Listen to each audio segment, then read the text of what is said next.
Welcome back, Nathan here. I've always believed the outdoors rewards people who prepare, but these brutal deaths throughout history make me question if experience is ever enough. From a woman buried in avalanche debris, to a bush pilot who survived an emergency landing only to become trapped 50 feet above the forest floor in the worst way possible. It was February 19th, 2021, in Val Formansa, Piedmont, Italy. Fresh snow covered the mountains after several days of winter storms, and the weather had started to warm. Before leaving that morning, a local guide planned the route using the latest avalanche report and weather forecast. The group would avoid steep slopes, but there was one short stretch where they needed to cross the bottom of a large avalanche path before reaching the safety of the trees. One of the skiers was Carmina Marchetti, a 34-year-old landscape architect. She had spent the past 5 years learning backcountry skiing and usually chose guided trips because she believed preparation mattered. She came with 3 longtime friends to enjoy the fresh snow after a busy period at work, and she attached a small camera to her helmet to save memories from the final descent. Before setting out, everyone checked their safety gear. Each person carried a locator beacon, a shovel, a probe, and wore a helmet. As they climbed, the guide pointed toward old avalanche paths on nearby mountains and reminded everyone that warming weather could change snow conditions during the day. The planned route reduced the group's time and exposed terrain as much as possible. The guide also had everyone cross the avalanche path one at a time, so fewer people would be at risk if something unexpected happened. Maybe it's because I like planning trips myself, but I can understand why Carmina trusted the guide's plan. Nothing about this decision feels reckless to me. The first skier crossed safely. After there was enough space ahead, Carmina started across the open section. Far above the group, on a slope they never intended to ski, a large section of snow suddenly broke away on its own. The warming weather had weakened the upper snow, allowing it to release naturally. Within moments, the broken snow became a fast-moving avalanche racing down the mountain. As it gathered speed, it snapped large spruce trees, pushed loose rocks downhill, and collected even more snow. The guide immediately directed everyone towards safer ground beyond the center of the avalanche path. 2 members of the group managed to move clear, but Carmina was still crossing the exposed area when the avalanche reached her. Witnesses later described seeing snow, broken branches, tree trunks, and rocks moving together in a powerful flow. Carmina was swept downhill with the debris until everything finally stopped on the valley floor. When the movement ended, the area was covered by tightly packed snow mixed with fallen timber and scattered rocks. Her locator beacon continued sending a signal almost immediately. The guide marked the location, contacted emergency rescue teams, and began digging with the others. They quickly discovered that reaching her would take longer than expected because large tree trunks were buried inside the compacted snow, forcing rescuers to clear heavy debris before they could dig deeper. For a second, finding her beacon sounds like the break everyone had been hoping for. Then, reality sets in, because knowing where someone is and actually reaching them are 2 completely different challenges. Additional rescuers arrived with trained dogs and specialized equipment, but the dense snow and tangled debris slowed every effort. When Carmina was finally reached, she had already died. After the recovery, specialists examined the weather records, snow conditions, and the avalanche path. They determined that warming temperatures had naturally triggered the slide high above the group's route. Although the guide had deliberately chosen the lowest risk path available that morning, the group still needed to briefly cross the avalanche runout zone, where the slide ultimately reached them. Carmina's recovered helmet camera even captured the upper slope, beginning to fracture moments before the avalanche engulfed the scene. The route was temporarily closed while experts completed their investigation. Their final report concluded that Carmina died after being buried beneath dense avalanche debris before rescuers could reach her. The tragedy became a lasting reminder that even the most carefully planned route cannot eliminate every danger in the mountains. Carmina did almost everything right, yet the mountains still had the final say. The next story proves nature doesn't always warn you where to look.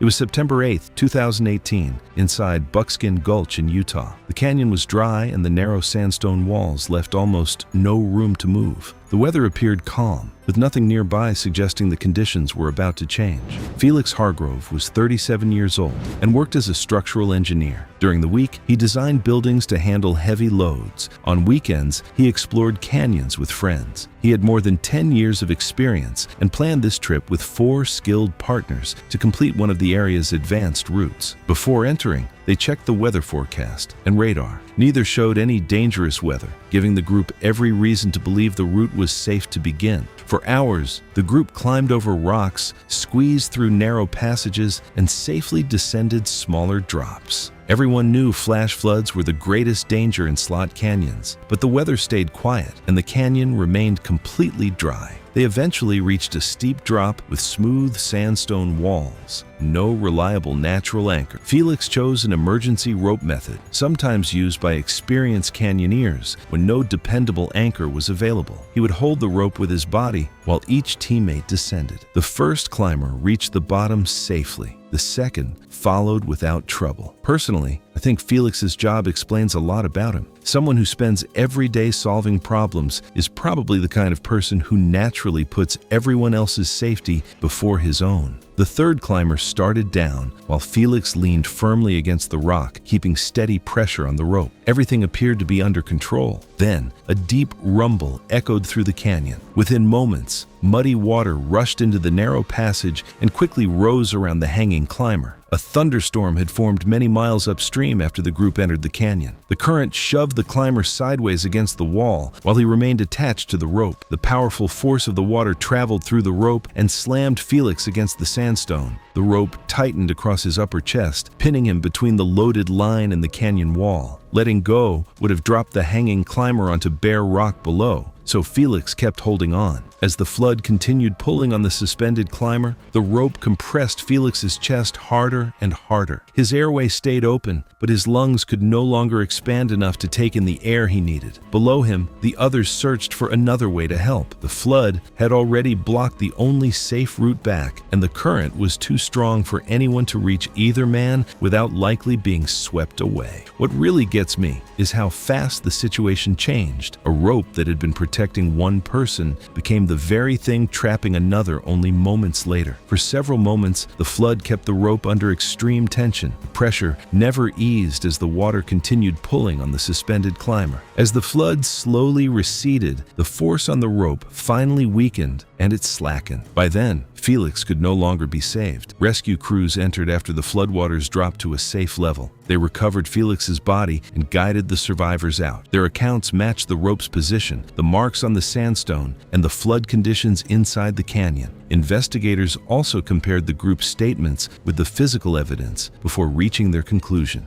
The medical examination determined that Felix died from mechanical compression asphyxia. Investigators found no evidence that the rope or the emergency technique had failed. Instead, they concluded that the flash flood changed the forces acting on the system, turning a properly working setup into a deadly compression hazard. I've covered many outdoor tragedies, but this one stands out because almost every decision before the flood was reasonable. In the end, the canyon simply took away every safe option they had, proving that experience alone cannot overcome the power of nature. Up next is another traveler who ventures underground, where a routine tour turns into a race to find the way back.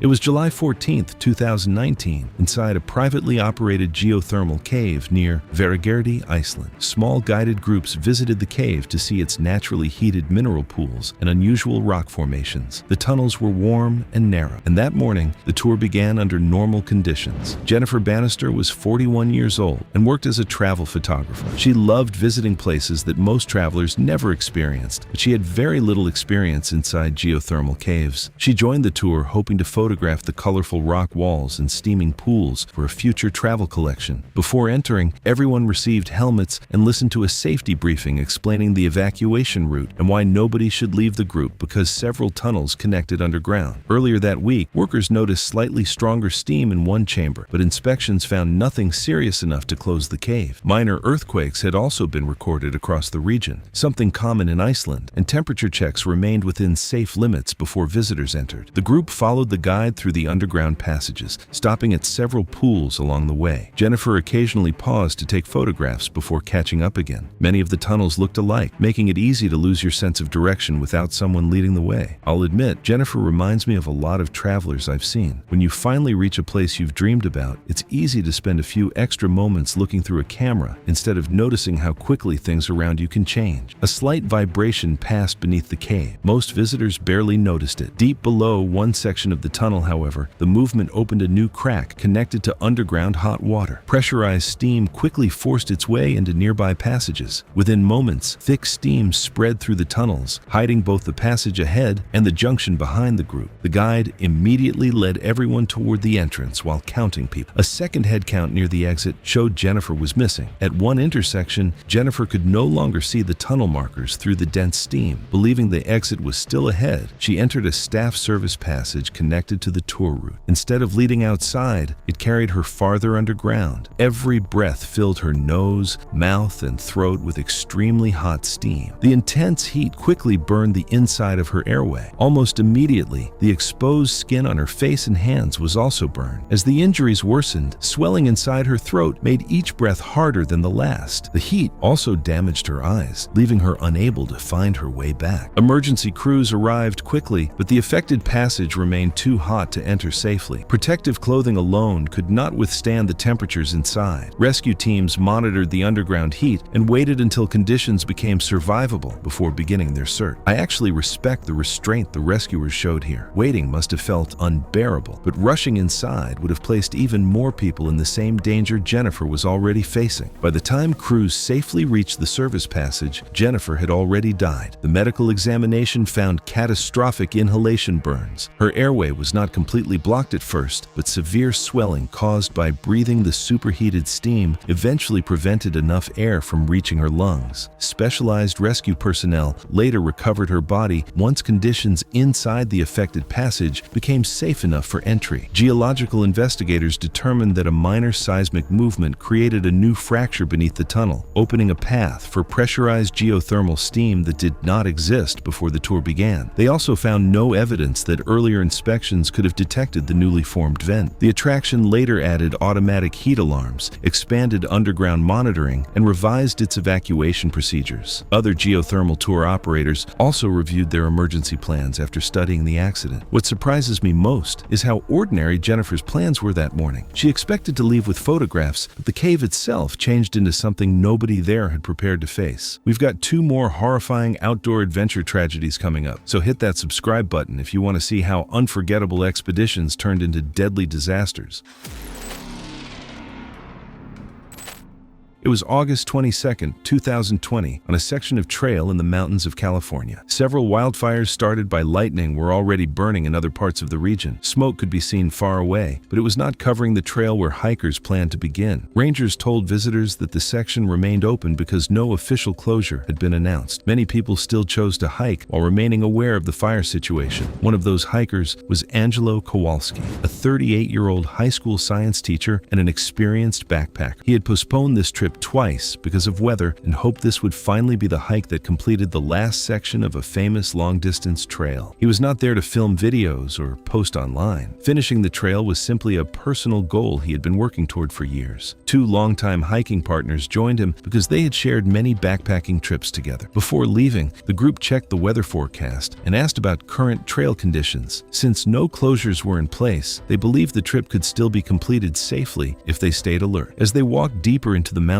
distant smoke remained visible but did not seem to affect the trail. Later, the wind became noticeably stronger. Small pieces of ash began drifting through the air, and the group stopped to talk about whether they should turn back. I always feel for people who spend months planning one trip. After waiting that long, walking away before the finish line probably feels harder than most people realize. The last information they received before their cell signal became unreliable showed the trail remained open. Believing the conditions were still manageable, they continued continued. As they hiked farther, the canyon became narrower, leaving fewer ways to leave the trail if something changed. Not long afterward, powerful winds suddenly pushed the wildfire in a different direction. Strong winds carried burning embers ahead of the main fire, starting spot fires inside the canyon before the larger fire reached the hikers. Thick smoke quickly reduced visibility, making it difficult to see farther down the trail. At nearly the same time, burning trees crashed across sections of the trail behind them, cutting off the route they had already used. Angelo and his friends searched for another way out by climbing the steep hillsides beside the canyon, but the rough ground slowed them down. As the smoke thickened and visibility rapidly disappeared, Angelo became separated from his hiking partners while they searched for different ways to escape. They tried calling for help, but the weak signal allowed only brief emergency connections before dropping again. Those calls gave fire crews a general idea of the group's location before contact was lost. The fast-moving flames, heavy smoke, and dangerous winds made it too risky for rescuers to enter the canyon while the fire was passing through. Ground crews entered the area only after the main fire front had moved on. Angelo's hiking partners were later found alive, but Angelo had become trapped by the advancing wildfire. The official cause of death was thermal injuries and smoke inhalation. Emergency call records, witness statements, and fire behavior studies showed that the group attempted to leave the canyon by climbing the steep hillsides after the trail became blocked, but every safe escape route had already been cut off as the fire spread through the area. If this had happened only a little earlier or a little later, the ending might have been completely different. Sometimes timing decides everything, and that's a difficult truth to accept. After the tragedy, fire agencies used the case in wildfire awareness programs to remind hikers that conditions can change much faster than forecasts suggest. Hiking organizations also encourage backpackers to monitor wildfire activity throughout multi-day trips instead of relying only on conditions at the trailhead. Officials later reviewed trail closure procedures during periods of extreme fire danger. The investigation found no equipment failure and no reckless behavior by Angelo or his partners. Instead, investigators concluded that a sudden wind shift pushed the wildfire into the canyon while spot fires ignited ahead of the main fire. Together with narrowing terrain and fallen trees, these conditions eliminated every safe escape route, making the incident a lasting example of how rapidly changing wildfire conditions can overwhelm even experienced hikers. Now, for our final story. This follows a pilot who survived the hardest part, only to face one last decision. It was September 19, 2019, in the backcountry of Idaho. Autumn was beginning to settle in, and many remote camps were rushing to receive supplies before colder weather made flying more difficult. That morning, a small airplane crossed a forested valley carrying food, equipment, and other essentials. Partway through the flight, engine trouble forced the pilot to make an emergency landing. Instead of reaching the ground, the airplane came to rest high in the tops of several trees. The pilot was Jenilyn Osgood, a 42-year-old bush pilot who had spent years flying supplies to remote hunting camps and research stations. She was experienced, careful, and trusted by people who depended on those deliveries. It was one of her last supply flights before colder weather limited access. Although the airplane was badly damaged, the emergency landing itself left Jenilyn alive inside the aircraft. The airplane's emergency locator beacon activated automatically, and rescue coordinators quickly confirmed they had received the signal. Helicopters searched for a safe way to reach the aircraft, while ground rescue teams started hiking through the rough forest below. Weather forecasts warned that stronger winds were expected later that day, and Jenilyn received those updates while speaking with rescue coordinators. Rescue personnel advised her that as long as the aircraft remained where it was, staying inside was considered the safest choice while rescuers worked toward her location. The part that stays with me is that the crash wasn't what took Jenilyn's life. Surviving the landing should have been the hardest part, but it turned out to be only the beginning of her fight to get home. Jenilyn carefully evaluated the situation. She knew helicopters could not immediately lift her out because the thick tree canopy blocked easy access from above. Ground rescuers were still hiking through difficult terrain. After weighing her options, she gathered ropes and other equipment carried on board before beginning an improvised descent from the suspended aircraft. As Jenilyn secured the makeshift anchors to nearby branches, the airplane shifted slightly. It had had remained in the same position since the emergency landing, but that movement changed how the airplane's weight rested on the surrounding branches. As she prepared to descend, the aircraft shifted again, changing the load on the improvised rope system and placing unexpected stress on the branches supporting it. The more I think about this moment, the more I realize how small changes can create completely different outcomes. One slight movement was enough to turn a careful plan into a dangerous one. Ground rescue teams continued hiking toward the crash site, while helicopters kept searching for a safe way to help. Rescue coordinators remained in radio contact with Jenilyn while monitoring the situation. Before rescuers reached the aircraft, another shift in the suspended wreckage caused one of the branches supporting her improvised rope anchor to move. As the load suddenly changed, the anchor slipped free, causing the descent system to fail during her attempt to climb down. She fell nearly 50 feet from the suspended airplane into the forest below. Rescuers reached the site as quickly as the terrain allowed, but Jenilyn had already died. The official cause of death was traumatic injuries sustained during the failed self-evacuation. Evidence from the aircraft, the improvised descent system, radio communications, and the position of the wreckage showed that the emergency landing itself had been survivable. But the unstable, tree-supported aircraft shifted during her descent, causing the anchor to fail before rescuers could reach her. Bush pilot survival courses later placed greater emphasis on carefully judging aircraft stability before attempting to leave wreckage suspended above the ground. Search and rescue groups also updated guidance for aircraft trapped in forest canopies, and investigators concluded that the hidden instability of the suspended aircraft turned a survivable emergency landing into a fatal accident.